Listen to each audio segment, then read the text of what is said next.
Maintenant que tu as créé un compte sur Scratch, il est temps de commencer à explorer l'interface d'édition. Si tu ne l'as pas encore fait, clique sur Créer. L'éditeur de Scratch, qui apparaît ici, peut être découpé en 4 grandes zones. L'écran de jeu, qui sera vu par les utilisateurs de ton jeu. C'est ici que le jeu prend place, que tes personnages bougent et vivent.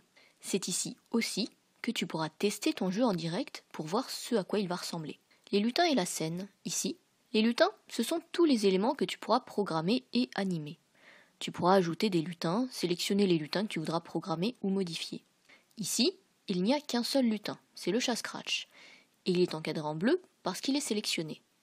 Tu peux aussi modifier la scène, qui est un lutin un peu spécial, puisque ses costumes sont des arrière-plans. Dans cette zone, il y a toutes les commandes que tu pourras utiliser pour créer ton jeu. Il y a d'abord les différents types de commandes. Je clique sur chacun, et des blocs de chaque type apparaissent en bas. Par exemple, si je clique sur Mouvement, je vois apparaître tous les blocs de mouvement.